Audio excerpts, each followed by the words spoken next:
I was casually walking along the hallway, just minding my own business, when I felt a cold breeze rush through the hallway. I turned my head to see, and oh, it was Natasha. Ooh. I didn't mean to look her in the eye, but I did. Oh no, was she going to hit me? Panicked, I quickly glared down at my feet. My heart was thudding with fear, and inside my head, I repeated, "Please don't hurt me, please don't hurt me." But to my relief, she walked past me. Phew! Hi, I'm Marcus, and you might be wondering why I'm so afraid of that girl, right? Well, there's a reason why her nickname is Silent but Deadly. She's the tallest girl in the school, intimidating, and she never utters a word. The school was full of rumors about her, such as how the last kid who messed with her ended up in intensive care. Nobody, and I mean nobody, should ever look her in the eye, not unless they want to end up unconscious. I definitely just had a lucky escape. Thankfully, not all the girls in my school were as terrifying as Natasha. Nope. Instead, there was this really cute girl named Naomi. She's beautiful, sweet, and gentle. Only, she's also super popular and is dating Nicholas, the captain of the basketball team. So I just kept my feelings to myself and carried on with my life. But wait, where's my notebook? I guess I left it back in the science lab. So I rushed in there and, oh no, Nicholas was there and he was reading my notebook. I quickly grabbed it off of him, but it was too late. He'd already taken pictures of the song lyrics I wrote about my feelings for Naomi. Blast it! So let me get this straight. A nerd like you dares to daydream about Naomi? But we have a problem here. She's my girlfriend. Don't you know that? Wait, it's not like that. I'll stay away from her, I promise. Nicholas gave me this unnerving look. Ugh, no good thing could ever come from a look like that. I braced myself for what he was about to do next. You have to do everything I say, else I'm gonna ruin your life. Huh? Was he being serious? Judging by his devious smirk, yup, he was 100% being serious. I want you to ask Natasha out. Make sure you do it in front of the whole class. What? Natasha? That scary girl?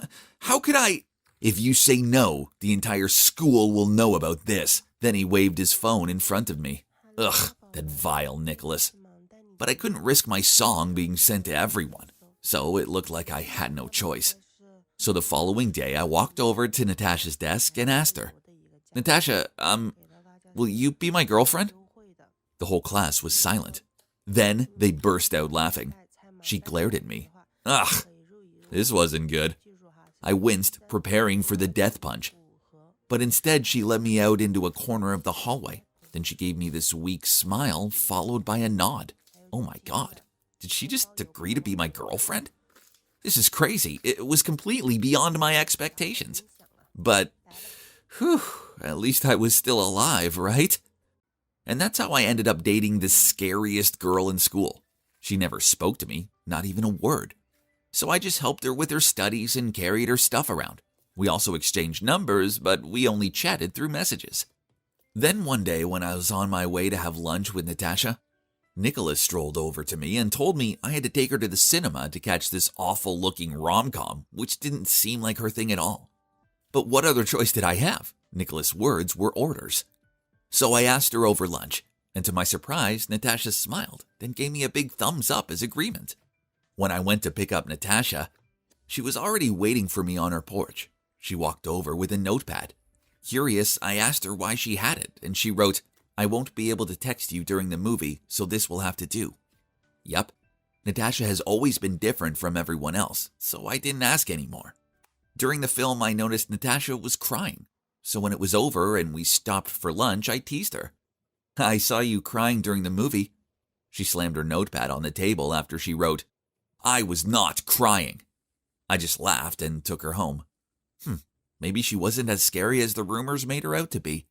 To be honest, she was also quite cute. The more time I spent with Natasha, the more I started to warm to her. There was something I liked about her, even though we had only communicated through sticky notes. I was desperate to hear her voice, so I hatched a plan. When we were in the library on a study date, I picked up an old book and blew the dust in her face. She almost sneezed. But before she did, she placed her hand over her mouth and raced into the girls' bathroom. Then she returned wearing a mask. After that, I tried to make her laugh. I quickly took 2 pencils from the table and stuffed them into my nose. and started making ugly faces. But Natasha just glared at me and handed me a note. If you continue to do these ridiculous things, there will be payback. Huh, no way was I giving up. So the next day, when I saw her by her locker, I rushed over to her and began imitating the voices of the minions. I thought it would definitely work this time, but no, instead she punched me in the arm. Ouch! Yep, I now learned that the rumor about her inhuman strength was not an exaggeration. So I just gave up and our relationship continued. Then one weekend, when I was at Natasha's house to study, I went down to the kitchen to get a drink, just as her mom returned from the grocery store. As I helped her unpack, we started talking. She told me about Natasha's love of collecting glass art, the pieces of which filled the house. Then her mom touched my shoulder and thanked me for making her daughter happy again. Oh man, this was awkward. Now I felt super bad. To divert the convo, I asked if Natasha talked at home, but she just smiled and replied, "Natasha's such a quiet kid, right?"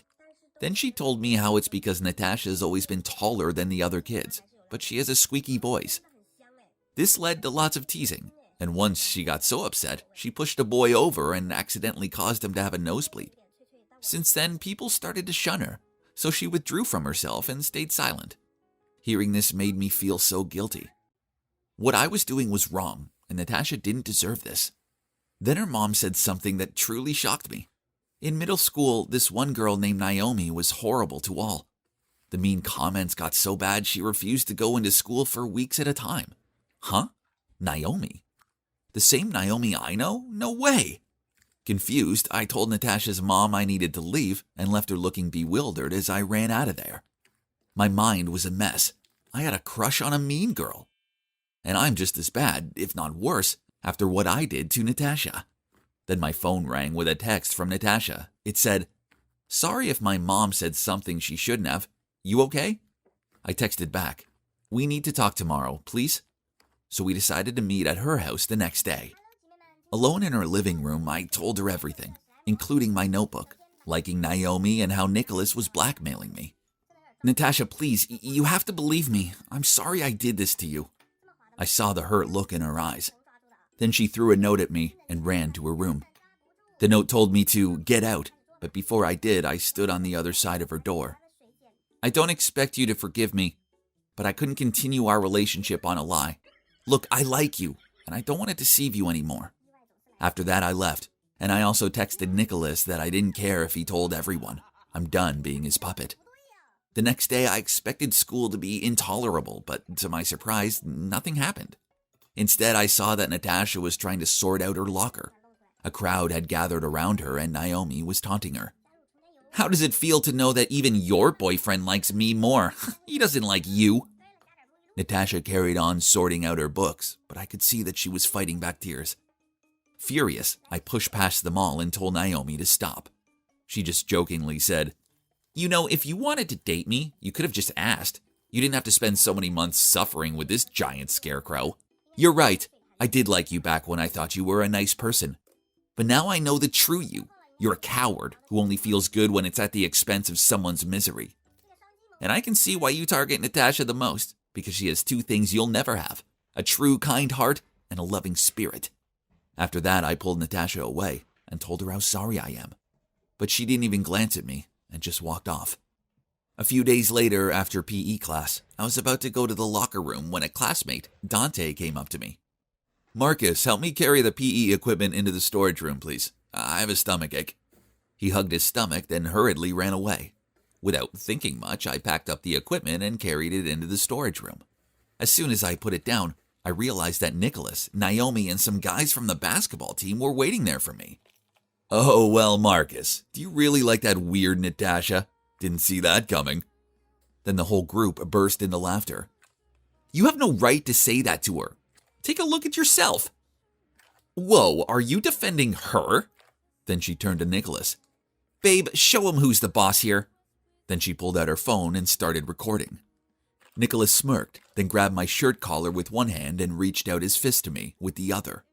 I tried to struggle but couldn't get out. He was too strong. Knowing I was doomed, I closed my eyes and awaited his punch, but suddenly a loud shout came out. "Stop!" I opened my eyes to see Natasha and a teacher standing in front of the door. Turns out she overheard Dante bragging to some kid about Nicholas's plan. So she came to my rescue. I looked at her gratefully, but she turned away to avoid my gaze. Meanwhile, Nicholas hastily released my collar and lied to the teacher that we were just chatting. But of course, he didn't believe him and summoned them all to the supervisor's room. After that incident, Nicholas, Naomi, and the rest of the basketball team were suspended from school for 2 weeks. They deserved it. But who cares?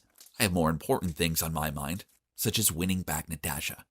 I knew that her birthday was coming up, and I remembered how she loved glass art. So I bought her a glass art figure of Cinderella's glass slippers with a ticket to senior prom and a card saying, "Thank you and happy birthday. I know what you did doesn't mean you forgive me, but I want to be your real boyfriend. So I left you a ticket for senior prom. If you come and dance with me, then I know you'll give me another chance. If not, then I know that it's over. But remember, you are a special person and deserve the best." The night of prom came, and I was stuck there all alone, feeling like a fool. This sucked, but after what I did, it was what I deserved. I didn't want to stick around here without her. So I was about to leave, but then my classmate tapped my shoulder and gestured for me to turn around. OMG. It was Natasha in the most beautiful crimson red dress. She walked over to me and then reached out her hand to ask me to dance. And of course, I accepted. As the song came to an end, she leaned in and whispered to me, "Thank you, my hero." I can safely say that was the happiest night of my life, as it led to me having the best girlfriend ever. Oh, also her voice is actually really cute, although she does get annoyed with me when I tell her that.